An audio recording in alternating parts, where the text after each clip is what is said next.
Evcol.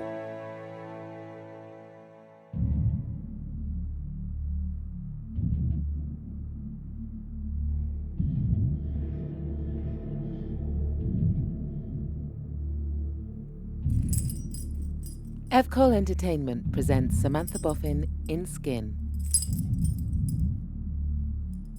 Blast. Oh, God, it's so bloody dark. I can't see a thing. Mind you, we needed to do this at night. I mean, what would people say? Where did they... Ah, got you. Right, now, let's try this again. Great.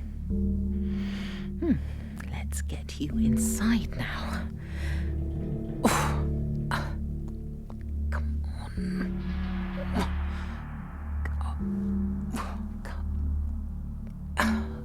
Right. Okay, shut the door. I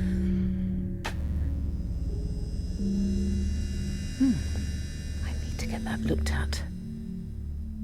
It's never ending. If it's not one thing, it's another. That's what I said to the broadband engineer the other day. I mean, I'm all right. Mine was sorted when I moved in, but him next door, he procrastinated and moaned. I had to give up on him. Tried avoiding him whenever I left the house. He just wouldn't shut up about it. I remember saying to him, when was it? Oh yeah, a week last Thursday. Here's the number, it's free phone, just call them and get it sorted. Right, now let's get you down. Right. Oh, God, you're a big lad. Oh, God. I just need to get your leg in. Oh, God, that's gonna hurt. God, that'll leave a mark, that will. Never the mind. Oh, God, it's musty down here. Whew. I did give it a good airing. Doesn't seem to have made the blindest bit of difference. Still, a cellar is a cellar is a cellar, I guess. It is what it is, no matter how you spin it. You'll be okay, though. You won't mind. It won't be for long, anyway. I mean, it's not like you booked a 2-week spa resort holiday in the Maldives, is it? I wonder what 2 weeks with you would be like. Beside the pool. On a beach. Walking. Horseback riding. Oh, actually, no, not that. I haven't been on a horse in years. I did read the other day that the Greeks are stopping overweight tourists riding the donkeys. You know, the ones which carry you up the winding roads in those hilltop villages. Poor blighters.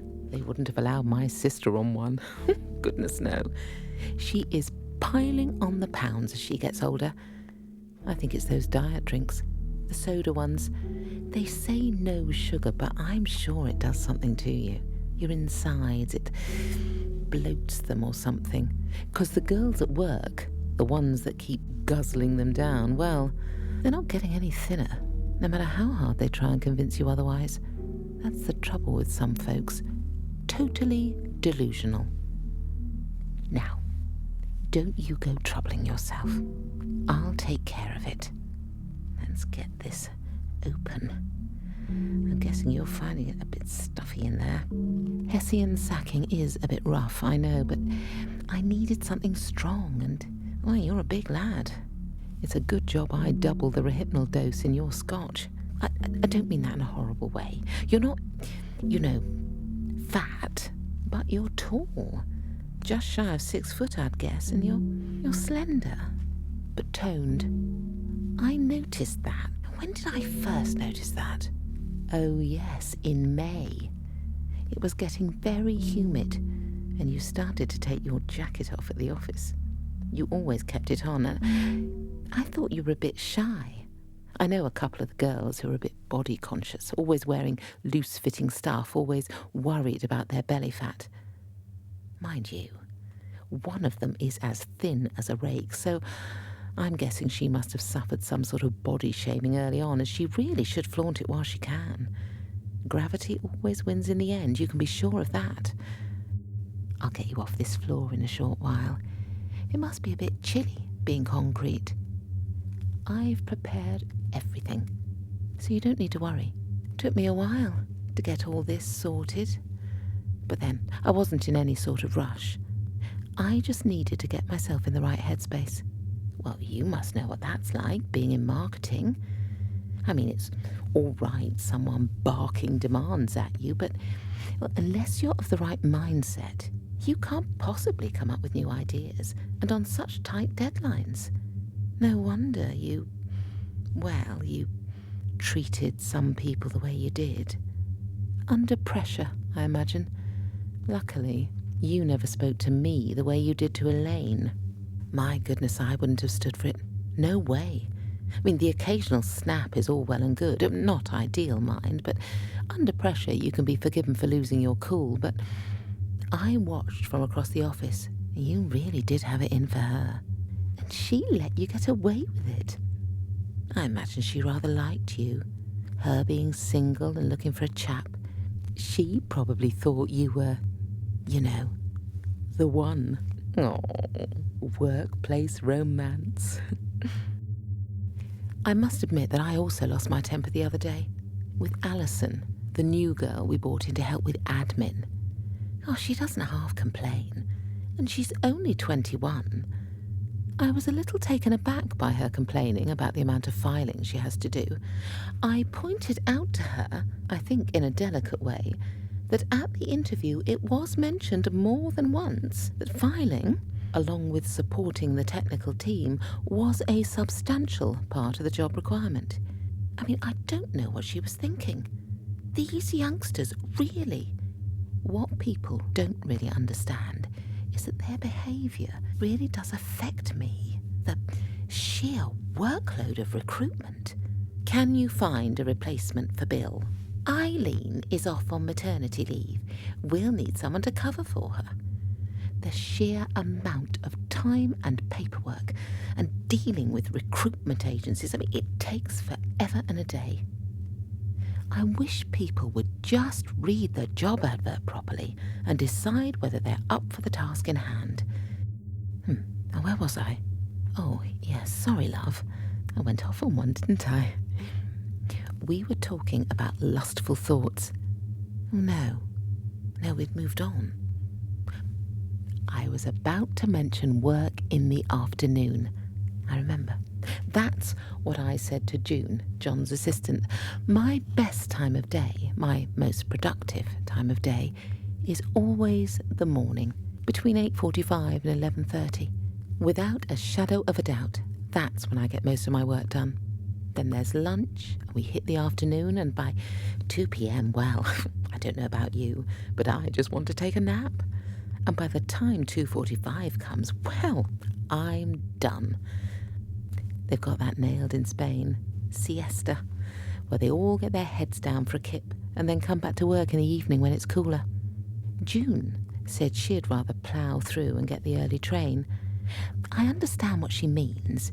She does live in Upminster, right at the end of the line, so it's a way to go for her. But, well, here in Bethnal Green, well, it's only 20 minutes from St Paul's, so for me it takes no time. Oh, I've gone and told you where we are.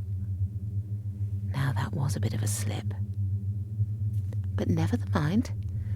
We'll just keep it between the two of us. Right then. Time to get your clothes off and get you ready. Now, you don't need to do a thing. Just lay there and I'll sort you out. I just need to inject you with this. There you go. Oh, let me wipe that drop of blood off. Don't want it getting infected now, do we? My goodness, this is so exciting.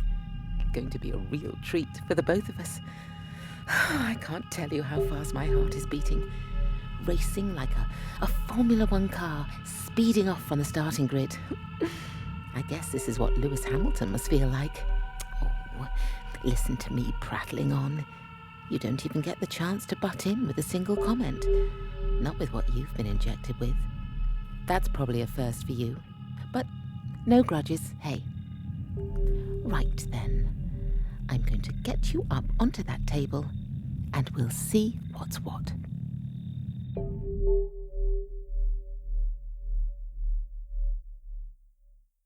Hello? Hello? Are you with me? Come on now. It's time to, move on. And for that to happen, I want you to be awake. I need to look into your eyes and see what you're feeling. 'Cause, well, that's the point of all this, isn't it? Oh, well, of course you wouldn't know, but I'll tell you as we go on. I think you'll find it fascinating. Well, for me, anyway. Not so much for you. For you, it'll be an experience. Not one you're going to forget. Of that, I'm sure. Let's just say it's all for a good cause. Well, again, a good cause for me. An enlightenment, if you like. It's like wanting to satisfy a thirst, and you find the very thing that will quench it. That's the best, isn't it? When you figure out a way to tackle something and find some sort of resolution which will give you a degree of satisfaction, even if it's only fleeting. But how often does an opportunity like that come along? Hey, not often. I can tell you that for nothing. We can't have you make a noise. What would the neighbours think? So, I've injected you with something I bought on the internet from Hong Kong. I Googled it first and then figured out a way to get hold of some. How do I immobilise someone so they know what's going on but can't move or call out? That's what I asked, or something like that. And they gave me the answer. What is the world coming to? You know, depending on where you are, in which country I mean, the rules about what you can and cannot buy over the counter, so to speak, is well, it confounds me, to be honest. I mean, you can't take Sudafed or Vicks even into Japan. Codeine is a problem in the USA, and, well, it goes on. But with plain packaging and PayPal, well, the options are endless. There's always someone somewhere who wants to help. I mean, don't get me wrong, it's all about the money. But people can be so helpful and not ask too many questions. It's like living here in the East End of London, one of the world's wealthiest and most populated cities. Who would think that at 2:30 in the morning I could rock up in a zip hire car and roll out a ruddy big sack? I mean, how suspicious is that? Without anyone saying anything. Yeah, I know. That's what you're thinking. But did anyone question me? Did they heck? People just don't want to see. That's what it is. Even if something happened right there in front of them, they'd swear blind they hadn't seen anything. Come to think of it, I wonder if that's a real London thing. No one ever looks at each other in the eyes, even when they're travelling on the tube. Folks are always looking down, frightened that something untoward might happen if they catch someone's eye. We have a park just around the corner, and, well, there's been many a time when I've been coming home late at night, and when I used to come home late at night, when I used to go out and have a social life, but that all starts to evaporate as you get on a bit, doesn't it? So, yes, well, the park. Well, I often used to see a car speed up, and just under the bridge there'd be someone waiting, and the car window would roll down, and the person would hand over a note, probably a tenner, but maybe even 20 quid, or whatever the going rate is these days, and the person inside would toss them a pill, and then the car would squeal off. Or there'd be a group of folks who jumped the park fence. They'd lock the park gates at night, you see, but there's a place where you can just climb over, and they'd sit on the swing and light up a crack pipe, or be busy shooting up other stuff, having a real party. And to think the police station is only a couple of streets away, but no one says a thing. And there's a kindergarten just opened up. I mean, can you imagine what the parents of the kids would say if they knew that the very swing their kids were playing on during the day, their innocent little tots, was being used as a drug hangout after hours? I wonder if I should let the police know about that. It's quite wrong. Quite brazen of them when you think about it. But as I was saying, there's me rolling out a sack from a little hire car in the middle of a plethora of flats and houses, and then dragging it into my garden flat. And not a murmur from anyone. Tell you what, I never thought I could do it. Because I'm not that big, physically, when you think about it. But when I decided to do this, you know, what we're doing now, I thought that I'd need to increase my upper body strength, just so I could do that. You see, I have been planning. This wasn't just an off-the-cuff brain fart. So, there's this gym, under the arches on Malcolm Place, which runs along the bottom side of the park. And they didn't have fancy equipment, like the cardiovascular stuff, the running machines, all that malarkey. No, they're all like, Neanderthal-like. You know, it's almost as if their knuckles drag along the floor as they walk. I know that sounds beastly, but, well, that's what it felt like. Even some of the women were like that. In fact, one that I can think of really scared me. I swear she was taking something to build up her physique, but one doesn't like to ask. But I'd seen these people working out and thought how stressful it all looked. But when I was working on my plan, I suddenly realized that I needed to get myself some strength, physical strength. And it was when I saw a couple of the chaps literally dragging huge tractor tires along the road with a rope tied around their waist that I thought, well, Vivian, that's what you need to do. And I did. And here we are. Can you believe it? Right then, what I need to do. Ah, yes. I need to soften your skin. That's what. Now, you just lay there. Silly me. That's all you can do. But I'd better check on the dosage, as we don't want you causing any problems now, do we? Maybe I'll just top you up with another injection, just to be on the safe side. Well, we really don't need to follow any recommended daily doses in this situation, do we? That's a relief, because I always get it wrong. I'll do that. Here we go. And then I'm going to get a bowl of warm water with some shower gel mixed in and give you a good scrub down. All the nooks and crannies, as my mother used to say. We need to get you nice and clean. I bought summer fruits fragrance. Well, I did think about mint tea tree, but that's a bit of a zinger. And with this cold air, it might feel a bit nippy. And we want you to be just right. No skin shrinkage. No. We want it to be just right. We don't need to do your hair, though. We need to keep that dry. I only have so many towels. So we need to use those for other things. However, and I know you're always one for a bargain, I did pick up a couple of towel bundles from John Lewis, on offer, mind, cream, very fluffy, for under 20 quid. How good is that? Now, I'm going to nip upstairs and get what I need. Pop this E45 cream into the microwave for a few seconds, warm it up a little, as that makes it much easier to apply, and mix in some cocoa butter. That will make it smell lovely. And then I'll bring that and the water down. Oh, I'm also a bit parched. So, as you're all ready and comfortable, I'm going to pop the kettle on and have a coffee. I need the pick-me-up. I mean, normally I'd be having a chamomile tea now, but as we've a busy night ahead, I want to make sure I maintain my energy levels. I'll leave you now and be back in 10 minutes or so. Then we can get started. I'm back. Brought my coffee with me. I have everything ready. Oh, I see the washing started. Economy 7. I didn't realise it was already 3:15. Doesn't time fly? Now then. Oh, by the way, have you tried Kenko Smooth?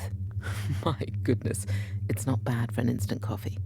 With a splash of milk, no sugar mind, it really does hit the spot. I'll let you into a secret. I did a double spoon of coffee, as I thought I'd need it to be a bit stronger for tonight's, what do we call what we're doing? Escapade. Adventure? Experiment. Oh, now I know. Let's just think of it as a quest for personal advancement. How does that sound? So, just to let you know what's going to happen now, so we're on the same page, so to speak, I'm going to wash you down all over and then moisturise your skin, make it all soft and smooth. Here we go. I hope the water's not too cold. I did buy some razors, as I didn't know whether you'd be hairy. They're the sensitive skin ones. Didn't want you getting a rash. I watched you closely at work to see if you shaved every day, you know, facial hair, to see if you missed it for a morning, if there'd be a significant growth, but you didn't seem to grow much on the odd occasion you didn't shave. I guess that's when you had a night out on the tiles with the lads. Never saw you with a girlfriend, even at company get-togethers, so I couldn't tell if you were one to play the field, so to speak. But I see you have a bit of chest hair. And under the arms, legs. I'm going to leave that area. I don't want you to think that I'm getting fresh or a bit of a pervert. We can leave that region and I'll deal with it later. So, what I'll do is wash you all over, then shave off the hair, pat you down, then slap on some cream. How does that sound? I've been reading up on this, so I know what I'm doing. You'll just have to trust me. Oh, love, the look in your eyes, they're really red. Is it because you're naked in front of me? You really don't need to be embarrassed. Absolutely not. How can I ease your mind? Think of it like this. Imagine that you're going through a type of rebirth, that you're going to shed off the shackles of life that you've come to know over the past... Now, what is it now? I did see your personnel file. 31. I think that's how old you are. Yes, 21st March. Yeah, that's right. You turned 31 this year. 31 years. I guess you've had a sort of okay life. School, uni, bit of travelling, moving to London, working in the tech industry. You've done some interesting work, but nothing that's going to get you an entry on Wikipedia. Am I being too harsh? I don't mean to be. I'm pretty much in the same boat as you, to be honest. No one's going to remember me. Which is why I'm doing all of this. All that I'm doing now. All the planning and research and, well, all of it. It's given me a new lease of life. A reason for being, if you like. Oh, wait up, what's the time?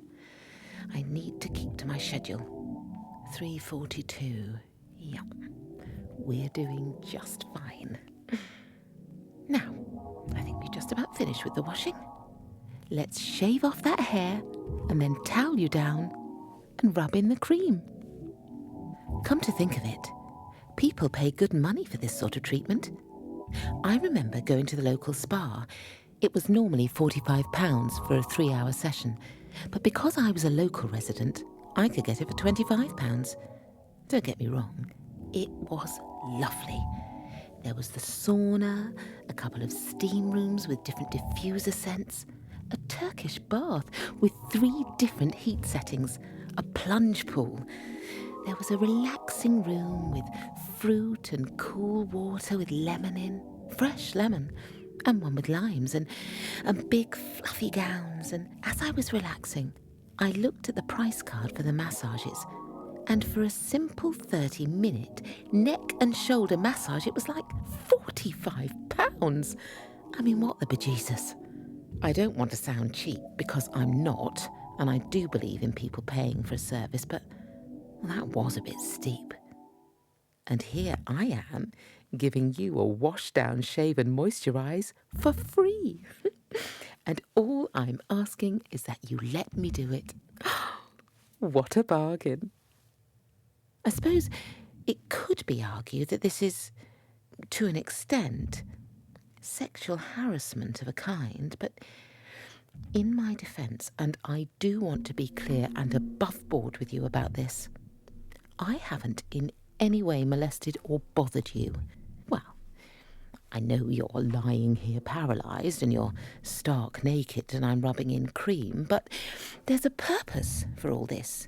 And in no way, shape or form is it sexual. I want to make that categorically clear. Even when we were having a drink in the bar and there was this little twinkle in your eye, I didn't lead you on. No, I didn't. I was polite and understanding and listened to your stories. The one about the monkey and the tangerine was hysterical, by the way. I must remember that. Oh, that'll be the rinse cycle starting. It's a blooming good machine, that is. £269 from Curry's. Now, what was I saying? Oh, yes, flirting.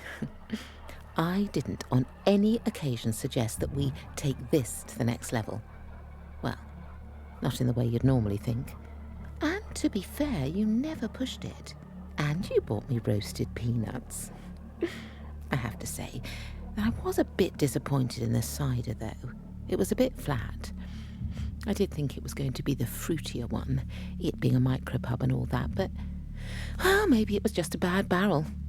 I don't think I'll be going there again. But you never know. There were some lovely-looking chaps. And I know it was getting dark, but their skin, some of them look really clear. I bet they use product. It's the only way to explain it. I just hope it's not tested on animals. That's where I draw the line. So you never know. If this goes well and I can see some future in it, then, maybe I'll become a regular. I mean, it's not too far and there's good parking nearby. It's ideal, in fact. But, yeah, well, with things like this, I suppose you should use different locations. Spread it about a bit, otherwise folk become a bit suspicious. I think you know where I'm coming from. Right then, I think that about does it. You're all creamed up. My goodness, your skin does shine. Looks nearly new. Just let me wipe my hands with a towel and I'll explain. Do you need another injection? Let me give you half a dose. I need you to be awake, just so I can see your eyes. Look into them as I'm doing what I'm going to do. It helps me, you see, for when I do it again. I believe that you can learn as much from looking into someone's eyes with something like this as you can do reading heaps of textbooks. Though I'm not sure there'll be many around on this subject. The internet. I'm sure there'll be someone somewhere who has something to say. There always is. The internet, a blessing and a curse all rolled into one, and in about the same measure. Still, that's the way we're rolling at the moment, so probably best to go with the flow. So, what's all this about, I hear you say? Well, you can't speak as such, but I imagine that's what you're thinking. And as I'm about to take a few liberties with your body, I think you more than deserve an answer. And when we get going, I'll fill you in. Just let me look at the time again. I need the moisturiser to settle in to make the skin soft, so we'll have to give it another 20 minutes or so. Ideally, it would have been longer, but that's going to have to be a note to self for the next time. Give yourself a bit more time, Vivian.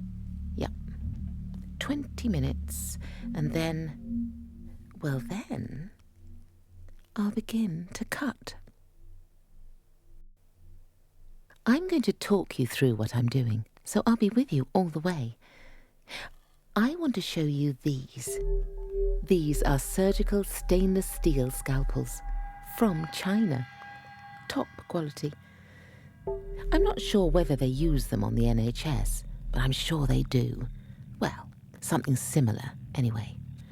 What's the difference between stainless steel and surgical, I sense you ask?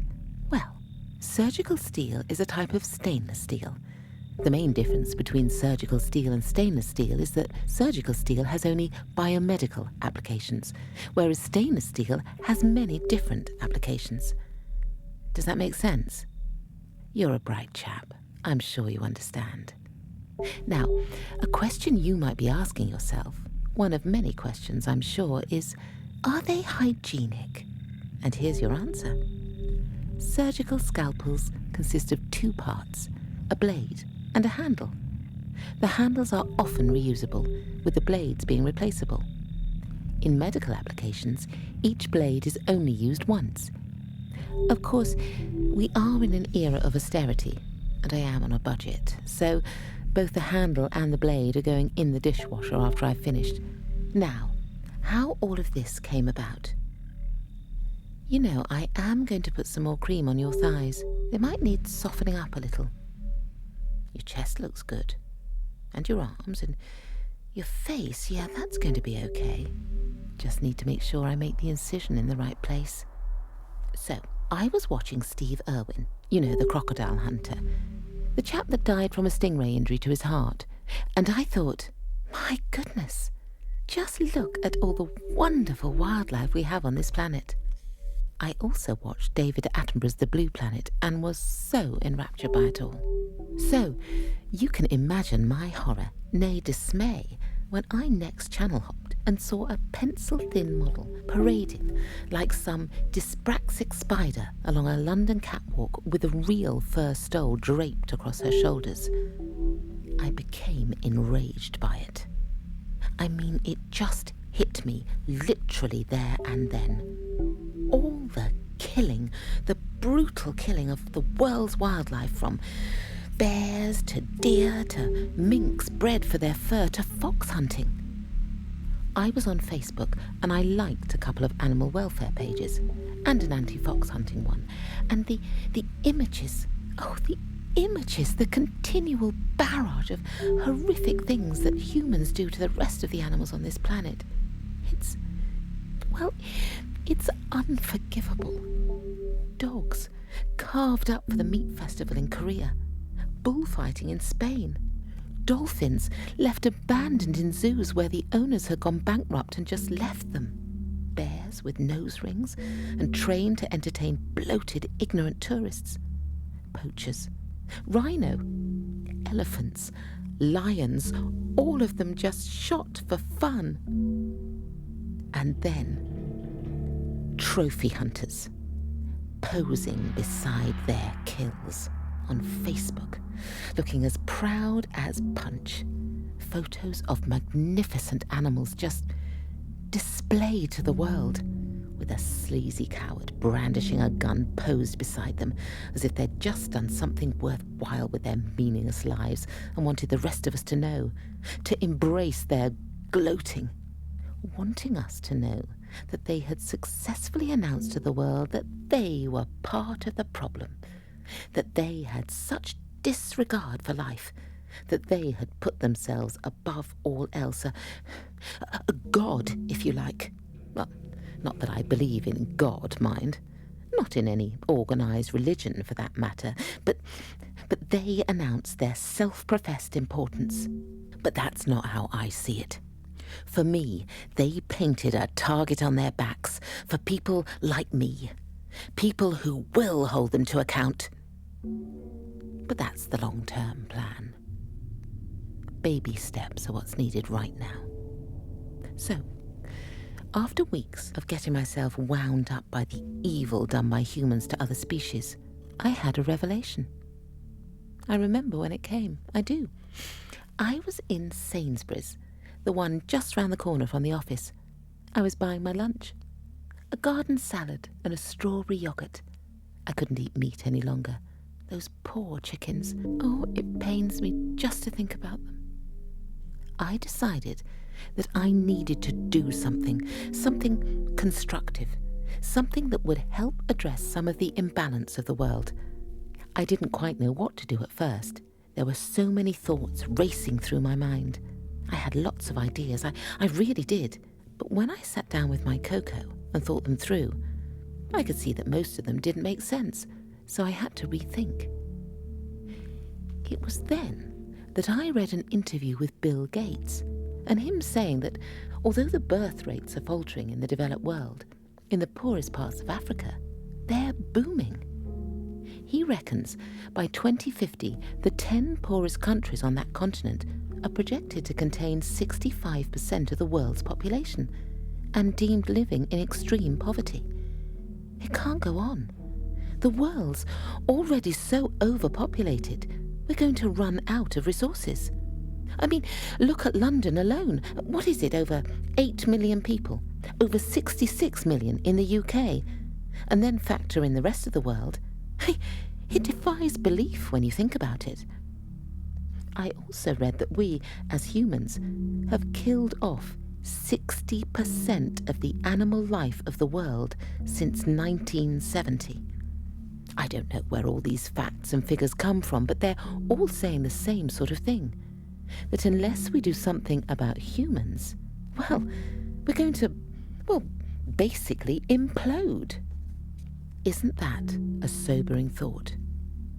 And then came Soylent Green, a film I caught on late-night TV with Charlton Heston. Not that I'm a fan of his gun-toting mutterings, but that film, well, to me it was an inspiration. It brought home a reality of what lies in store for us all. You know the film? No? Well, it's set in the future, and there's a line that Heston's character, Detective Robert Thorne, utters as he progresses with his investigation of the murder of an executive at the Soylent Corporation and stumbles upon a sinister revelation. Thorne says, "Ocean's dying. Plankton's dying. It's people. Soylent Green is made out of people. They're making food out of people. Next thing, they'll be breeding us like cattle for food." Frightening, isn't it? Maybe at one time it was someone's fantastical idea of good sci-fi storytelling, but in truth, it could well become a reality. Oh, bugger. Look at me, knocking off my coffee cup, so clumsy. So, where do we go? What do we do? My mind, it's befuddling, if there is such a word. We're in crisis, we truly are, and folks are seemingly blind to it. I just can't get my head around it. I really can't. But even with all that going on, not only in my mind, but also in the world as a whole, I didn't get distracted from my own plan. Oh, there were moments when I wavered. I really did. But do you know what I did? To sort myself out and get myself back on track. I took a deep breath, closed my eyes, and thought of my last big holiday. It was a while ago, in December 2000. I went to Goa with a friend. There were political problems between India and Pakistan at the time, so lots of tourists stayed at home. The place was empty. There were times when my friend and I had a whole beach to ourselves. It was wonderful. Fresh food, bright sunshine, not too hot, the waves rolling in from a deep blue ocean. There was just a slight breeze, just a slight one, which helped keep you cool. Oh, it was lovely. And thinking about that, sipping a lovely cup of citrus-flavoured tea, really helped me focus again. And here we are. Let's look at the time. Right, 18 minutes. Let's just give it a couple more and then I'll start. Now, what I'm going to do is start with your leg. I'm going to cut from the groin to the outside, to the edge of your buttocks. Oh, what the heck. Let's just say bum and be done with it. I think we can dispense with some of the formalities now. So, I'm going to cut around the top of your leg, then down the side to the top of the knee, across the front of your leg, right above the kneecap, and then back up along your inside leg. So we cut a sort of rectangle, if you like. Then I'm going to peel the skin from the cut area as carefully as I can, as I'd like to get the whole section out in one piece. I'll hang that to dry. I went and bought one of those plastic freestanding laundry drying things from the corner shop. Great value. Some of the stuff they have in there, well, the prices, you just can't go wrong. There was this suitcase, heavy duty with wheels and a good strong handle for only £14.99. If this goes well, I think I'll dispense with the sack and pop back and buy that. Use the suitcase in future. It was plastic, so I can clean it out afterwards. Where was I? So I'm going to cut this section and then move on to the next. I'll then do below the knee, and then we'll do your other leg. I know that this is my first one, so it won't be my best, sorry about that. You'll be my experimental body, so to speak. But I will get better, as I'm a quick learner. That's what my primary school teacher used to say to me. She'd say, "Vivian, you might look like a mucky pup, playing in the mud and all that, but you're a bright one. You know your alphabet and your times table is coming on a treat."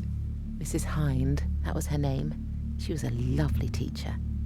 Terrible teeth, though. You couldn't get away with that now. Not when there's dentures available on the NHS. No excuse. So, we'll do the front of this leg, then the other. Then we'll do your chest and tummy. Although, you don't have a classic six-pack. You're very well toned, you know. And I know you don't go to the gym. You told me so yourself.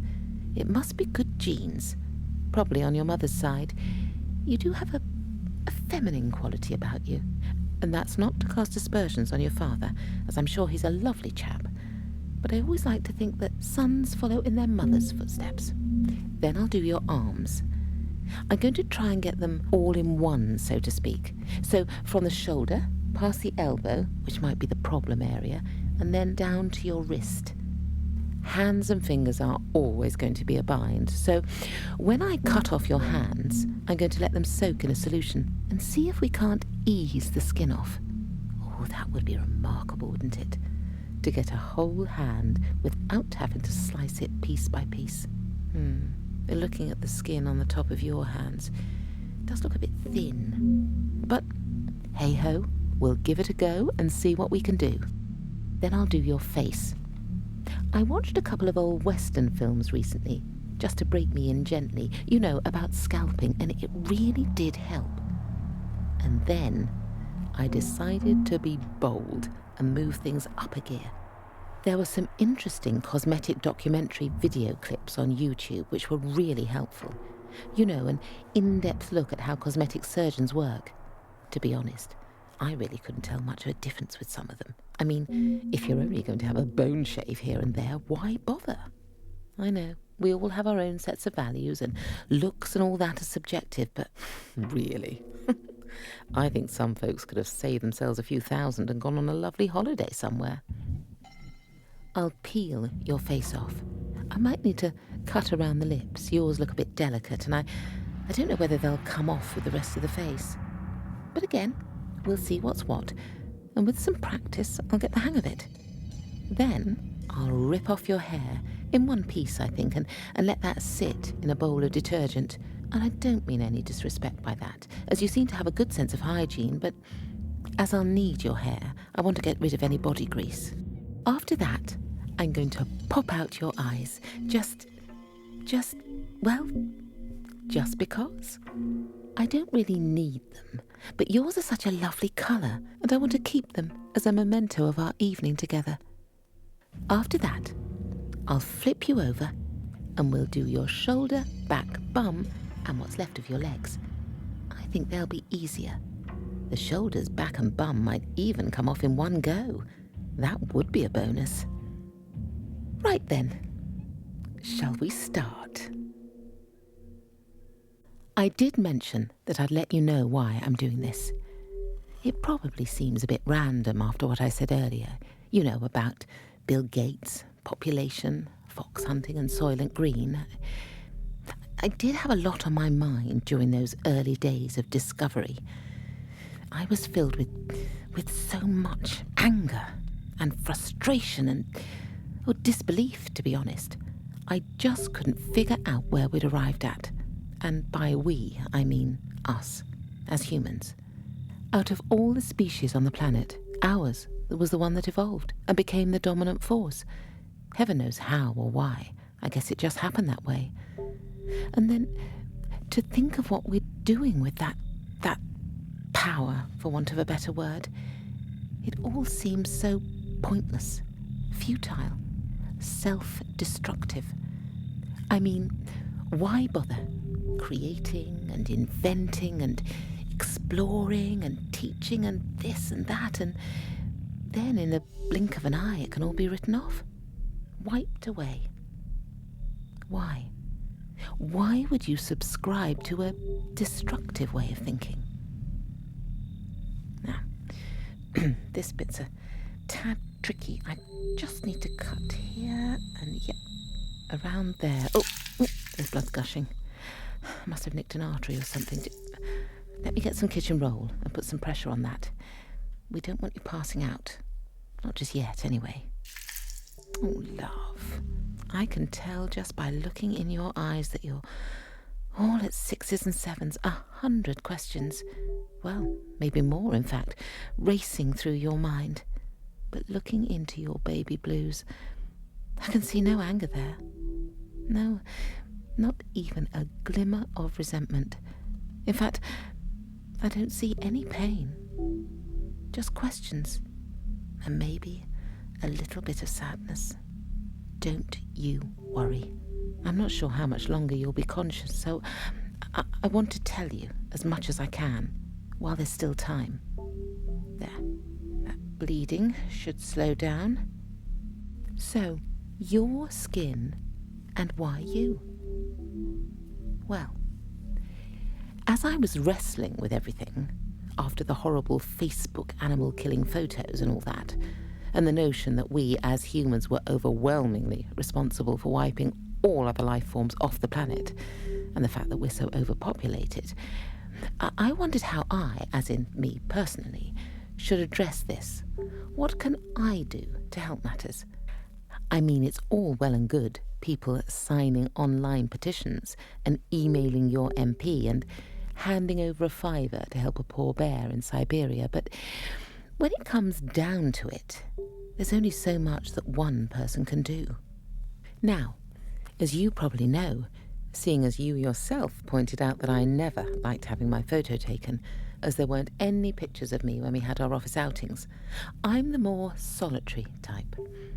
I don't need any fuss or trumpet fanfare. I don't need to post and boast online, Instagram and Twitter and Twatter and all that. No, I live my life simply and want to achieve things in an understated way. So only I know. And that's all that matters. I know, in my heart of hearts, that I have done my bit to help. And that's what I'm doing here. I'm doing this to help humanity, and to make my own statement in my own home, so I can feel comfortable going out into the madness of the world, knowing that when I come home to my safe place, I've made a concerted effort to help the problem. Now, obviously, I can't roll this out on a large scale. Well, there's just me, and this venture is a little risky. I have to be very careful. So I'm thinking of this as a sort of boutique culling, rather than a big-scale affair. Oh, you're bleeding again. Let me get that. There you go. Not much longer, love. You're doing ever so well. So, after the first stole incident, I had a sleepless night, and at about 2 a.m, I just had to get up. And it was after I calmed myself down, took a couple of deep breaths, thought about Goa, and settled down, that my helplessness suddenly turned to anger. How would we like it if animals just bred us and skinned us, just so they could wear us, hey? How would we like that?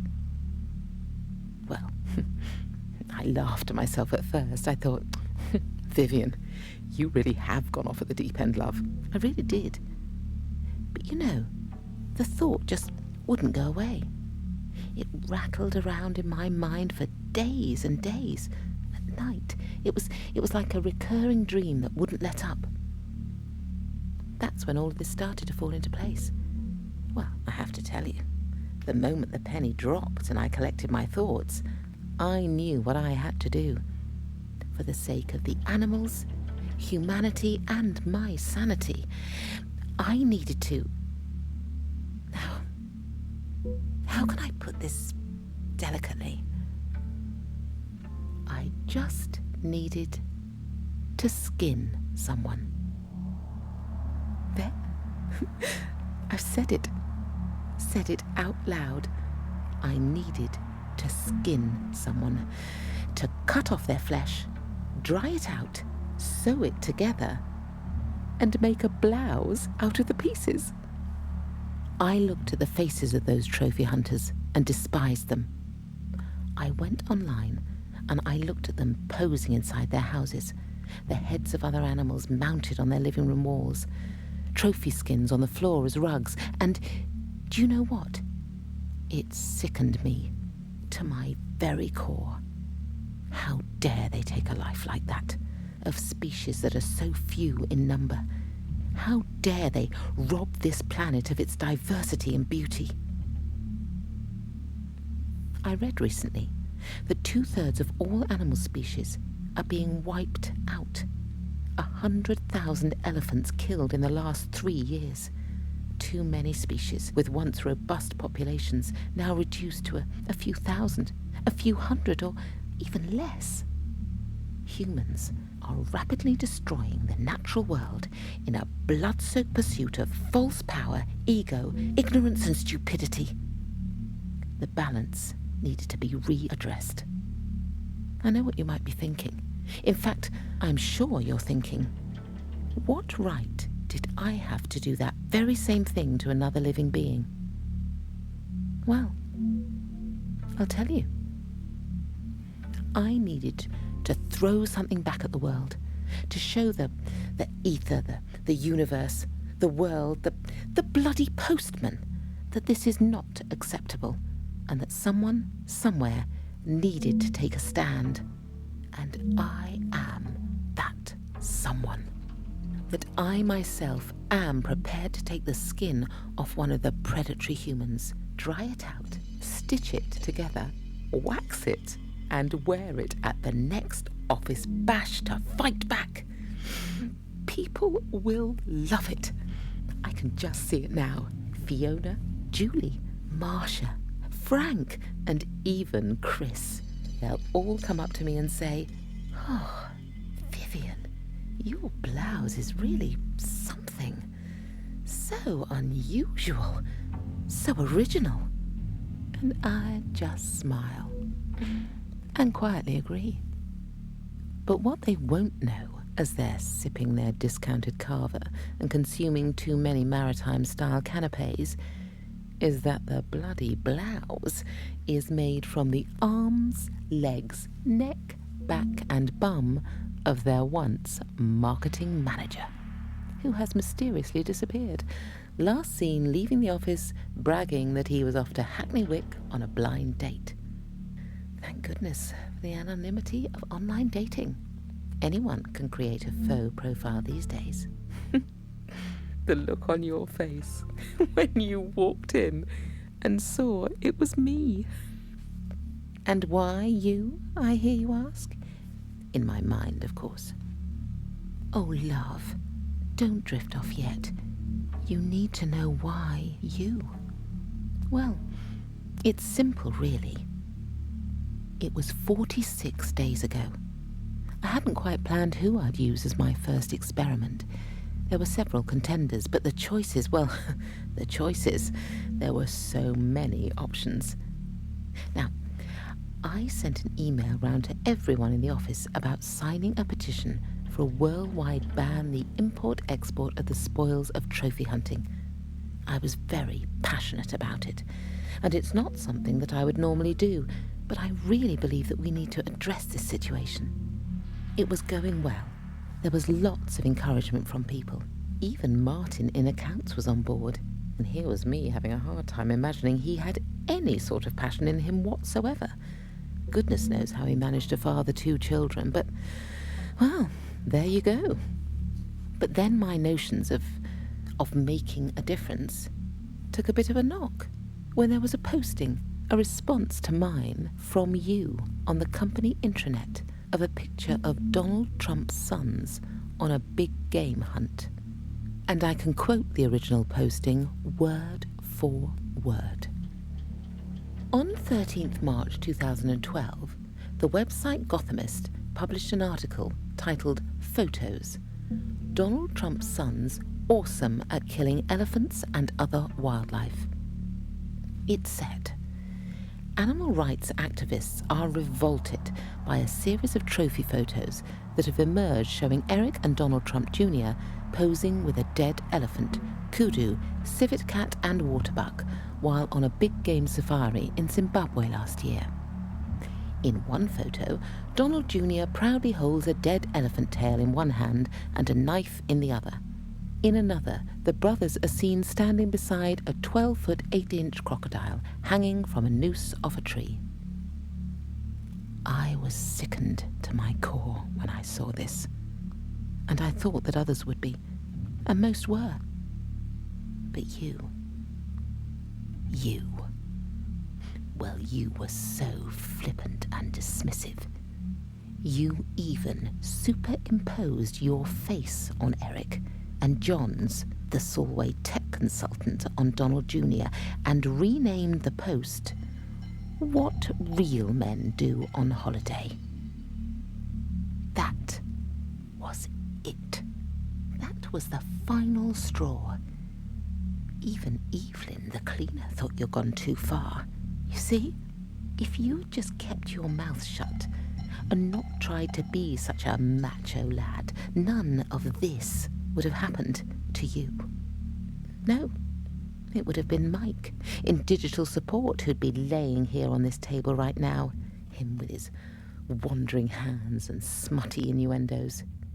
You'd have lived to pose and posture for another day. You would. But it was at that moment, after I'd gone for a walk, bought myself a triple shot latte and focused my feelings, that a plan of action began to unfold. And, as I've said previously, here we are today. Now, I'm going to need a steady hand as I cut along your hairline. There you go. This scalpel is sharp. It's a good clean cut. Right across there and down the side of your face, just around the ear. Down along the neckline, across and up the other side, and along here and right there, and oh, we meet where we started. Now I am impressed with myself. And now, just let me look into your eyes. I can see you're starting to go, aren't you? Oh, hey, what with the blood loss and shock to the body and you realizing why all this came about, because you were behaving like a repugnant toad. It's all becoming a bit too much for you, isn't it? Well, just before I pull your face off, I want you to know what I'm going to do with that. The face, that is. After all, I can't sew that into my blouse, can I? No? Well, that wouldn't do. People would think I was a psychotic loon. I'm going to dry it out, apply some Vaseline Intensive Care Spray Moisturizer Cocoa Radiant, and then wear it. Yeah, you heard right. I'm going to wear your face. I wanted to truly get beneath the skin of someone who thinks that killing innocent wildlife for fun is okay. Those with big guns who stack the odds in their favour. For my part, I'm all for two creatures getting into the ring together. Let's say a man and a lion, with no weapons, just what nature had given them to begin with. And then let them fight it out, fair and square, and then let's see who walks out alive. I'm placing my bet on the lion, if I have to be honest. Every night, After my shower, I'm going to reach into my drawer and pull out your face. I'm going to pop it on and for a few minutes try and get into the mindset of someone like you. It's like trying to get under your skin and seeing the world through your perspective. Now, I can't say seeing the world through your eyes, as I really can't do that. But they'll be in a plastic container at the back of the fridge, and from time to time I'll look at them and try and understand, whilst wearing your face, how you see the world. After all, one can only better oneself when one tries to look at the same situation from another's point of view. And that's what I, in my own way, am trying to do, just getting a different perspective, as I want to be fair. Just so you know that. And as for the rest of your body, well, when I've cut off all I need, I'm going to cut it up into bite-sized steaks and feed it to the foxes. That's right. Every night, I'm going to pop over the park fence, just like the crackheads do, and hand you out bit by bit to the local wildlife. Well, they must be a bit tired of the bread and rice people leave out for them, and the odd chicken bone from Fantastic Fried Chicken. I really wish those lads wouldn't throw the chicken bones on the ground when they've had their £2.99 two-piece meal. They're really dangerous if the dogs chew on them. They can cause so much damage to their stomachs.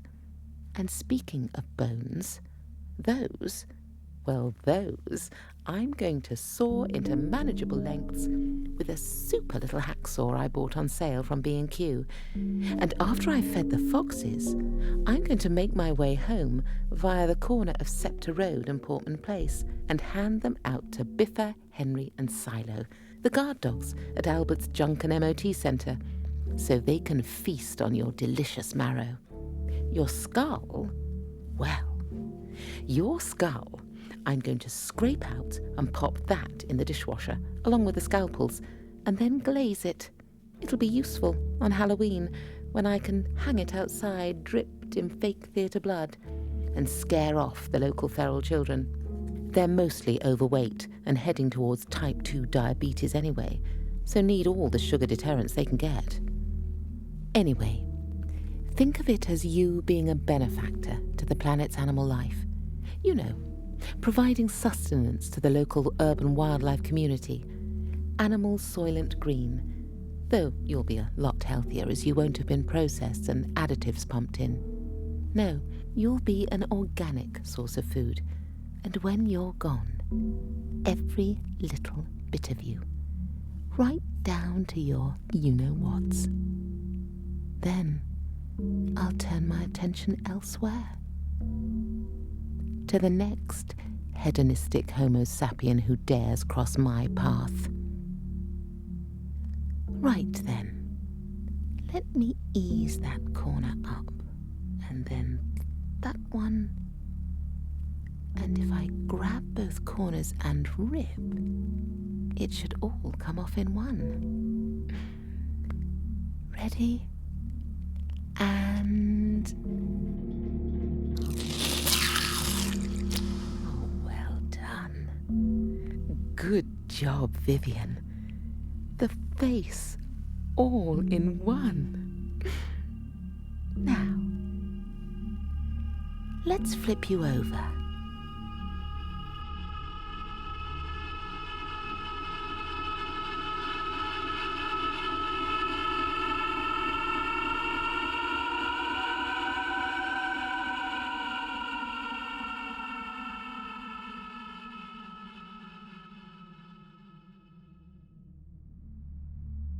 Skin. Written, directed and produced by Simon James Collier. Music and soundscape design, Zachary Elliott-Hatton. Co-producer, Adam Dechanel. Recorded at the Umbrella Room Studio, London. Engineer, Ben Robbins. Graphic design, Clockwork Digital Studios.